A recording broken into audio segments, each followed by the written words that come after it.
Broadway ਤੁਹਾਡੇ ਵਿਦੇਸ਼ ਜਾਣ ਦੇ ਸੁਪਨਿਆਂ ਨੂੰ ਦੇਵੇਗਾ ਹਕੀਕਤ ਦੀ ਉਡਾਨ। नमस्कार दोस्तों, मैं अमरशीद ब्रॉडवे इमिग्रेशन सर्विसेज से लगातार कोशिश चैनल के जरिए कनाडा स्टडी वीज़ा को लेके हर लेटेस्ट इंपॉर्टेंट अपडेट आपसे शेयर करते हैं। बहुत सारे बच्चों के क्वेश्चंस लगातार, क्योंकि मैं एवरीडे लाइव सेशन कर रहा हूँ सुबह 8 बजे पिछले काफ़ी दिनों से, और आगे भी अब ये सेशन चलते रहेंगे। आप कभी भी सुबह 8 बजे इसी चैनल के ऊपर मुझे लाइव मिल सकते हैं, बातचीत कर सकते हैं। सो बहुत सारे बच्चों का एक लगातार क्वेश्चन है कनाडा वालों का कि हमारे बायोमेट्रिक्स हो गए, तो बायोमेट्रिक के बाद कितना टाइम लगेगा, या हमारे बायोमेट्रिक्स हो गए जीसीकी में अपडेट नहीं हुआ। तो ऐसी सिचुएशंस के अंदर हम कहां तक वेट करें, कितना इंतजार हमें करना चाहिए, वेब फॉर्म रेंज करना चाहिए, नहीं रेंज करना चाहिए, तो इस सब कंफ्यूजन को मैं दूर करूंगा।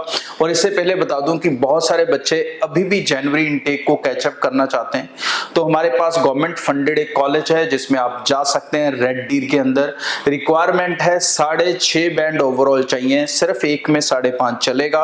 और एडमिशन के लिए, वीजा के लिए तो कम चल जाते हैं, लेकिन कॉलेज की रिक्वायरमेंट ही भाई इतनी है।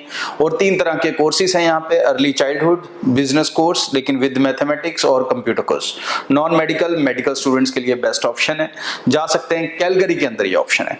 सो बायोमेट्रिक के बाद जो अमूमन प्रोसेस टाइम लग रहा है दैट इज 10 to 15 डेज, 10 से 15 दिन ही लग रहे हैं, इसके अंदर रिजल्ट आ रहे हैं। अब आपका बायोमेट्रिक अपडेट हुआ नहीं हुआ, कई बच्चों का biometric very next day update हो जाता है, कईयों का 7 दिन बाद, कईयों का 10 दिन बाद, और कईयों का अपडेट होता है और दूसरे दिन पीपीआर जो है वो आ जाती है। तो भाई मैं बता दूं कि इस डेट को जो आप जीसीकी में चेक कर रहे हो उसका कोई लॉजिक नहीं है चेक करने का, बिकॉज ये एक सॉफ्टवेयर है जिसको टीम वाला अपडेट करता है। जब वो उस चीज को देखता है वो उसे अपडेट करेगा। अब ऐसा नहीं है कि वो पहले बायोमेट्रिक अपडेट करेगा फिर ही बाकी केस पे काम करेगा, ऐसा नहीं होता। कई बार चीजें उल्टी होती हैं, वो बाकी की सारी चीजें देख लेता है और बायोमेट्रिक एंड में देखता है। तो भाई निश्चिंत बेफिक्र रहो, चाहे बायोमेट्रिक अपडेट हुआ चाहे नहीं हुआ, 95% केसेस के रिजल्ट बायोमेट्रिक के बाद 15 दिन के अप्रॉक्स में आ रहे हैं, किसी के 2-3 दिन ऊपर, किसी के 2-3 दिन कम। सो निश्चिंत रहें, बेफिक्र रहें। कनाडा की रिजल्ट स्पीड बहुत शानदार है, और जो डिप्लोमेट्स के वापस जाने का मसला है उसके कारण कई लोगों को डर है एप्लीकेशन डिस्टर्ब होंगी या लेट होंगी। तो इसमें मैं बता दूं, कोई एप्लीकेशन लेट हो ना हो मैं उसका कह नहीं सकता, लेकिन स्टूडेंट वाली लेट नहीं होगी, स्टूडेंट वाली टाइम से ही होंगी, क्योंकि स्टूडेंट वाली बहुत रेयर एप्लीकेशंस हैं जो इंडिया में डिसाइड होती हैं। इन सब का पीपीआर उनके कनाडा सेंटर से ही आता है, और वहां पर किसी तरह की ना तो मैन पावर की कमी है, ना किसी तरह की प्रोसेस में कोई कंडीशन है, ना किसी तरह से वो प्रोसेस रुक रहा है या हॉल्ट हो रहा है। सो निश्चिंत रहें, बेफिक्र रहें, और अपनी फाइल्स लगाते रहें।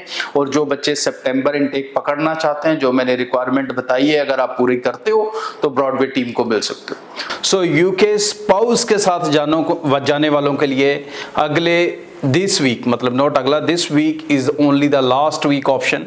इसके बाद आप यूके स्पाउस अप्लाई नहीं कर सकेंगे। जनवरी इनटेक के लिए जो भी एप्लीकेशंस जाएंगी वो सारी सिंगल जाएंगी। सो स्पाउस के लिए this is the only last week that we can take up your applications. So Broadway team को इमीडिएटली कॉन्टैक्ट कर लें, क्योंकि नवंबर इनटेक है, यूनिवर्सिटी एडमिशंस बंद हो रही हैं। इस वीक के अंदर अंदर जो बच्चे अप्लाई कर लेंगे वो अपना स्पाउस एप्लीकेशन को पॉसिबल कर पाएंगे। और बाद में लेट अप्लाई अगर किसी यूनिवर्सिटी में कर भी लिया तो भी ये प्रॉमिस नहीं है कि आप उसके कास्ट लेटर तक पहुंच पाओ। सो जिन्होंने अप्लाई कर दिया है वो टीम को चेज कर लें, अपने कंसल्टेंट को भी चेज कर लें कहीं और से अप्लाई किया है, ताकि आपका केस यूनिवर्सिटी तक पहुंच चुका हो। और आगे जो बच्चों ने करना है अब वो डिसीजंस अपने जल्दी ले लें, इससे ज़्यादा लंबा करोगे मुश्किल हो जाएगा। इस समय यूके आपको पॉसिबिलिटीज़ दे रहा है, विदाउट आइलेट्स जा सकते हो। पीटी स्कोर 43 जैसे कम पीटी स्कोर के ऊपर भी +2 वाले बच्चे जा सकते हैं। जनवरी के अंदर बहुत सारी ऑप्शंस ऐसी हैं जिसके अंदर वीक प्रोफाइल स्टूडेंट जिसके ओवरऑल 50 हैं, या पीटी 43 है, या यूके वीआई कर रखा है, ये सब पॉसिबिलिटीज़ के साथ जा सकते हैं। और या फिर आप यूके स्पाउस जाना चाहेंगे बाद में, तो आप सिर्फ टायर 2 वीजा के जरिए जा सकेंगे, मतलब वर्क परमिट के जरिए। सो ब्रॉडवे अगले 15 अक्टूबर को शुरू करने वाले हैं हम वीजा ड्राइव। वीजा ड्राइव के अंदर एप्लीकेशन डे रहेगा, हर ब्रांच के अंदर मैं पर्सनली अवेलेबल रहूंगा। डेट्स और ब्रांचेस के एड्रेस सारा कुछ आपको आने वाले वीडियोस में मिलता रहेगा, आपके इंस्टाग्राम में मिलता रहेगा। सो टीम से अपॉइंटमेंट्स अपनी बना लें अगर आप मेरे से डायरेक्टली मिलना चाहते हैं, अपनी एप्लीकेशंस को रन करना चाहते हैं। बट क्योंकि हर ब्रांच में एक दिन जाऊंगा तो टाइम लगेगा सभी ब्रांचेस तक पहुंचने में। सो आई रिक्वेस्ट यू, जिन्होंने अपनी एप्लीकेशन शुरू करनी है वो जल्दी से जल्दी टीम के साथ मिलके शुरू कर लें। कोई कंफ्यूजन या डाउट होगा या प्रोग्रेशन को लेके आप मुझे उस दिन मिल सकेंगे। आगे भी इस शो के जरिए लगातार अपडेट्स आपसे शेयर होते रहेंगे और इस ड्राइव का हिस्सा बने और जल्दी से अपनी एप्लीकेशंस को रजिस्टर कर लें। Thank you. ब्रॉडवे ਤੁਹਾਡੇ ਵਿਦੇਸ਼ ਜਾਣ ਦੇ ਸੁਪਨਿਆਂ ਨੂੰ ਦੇਵੇਗਾ ਹਕੀਕਤ ਦੀ ਉਡਾਨ।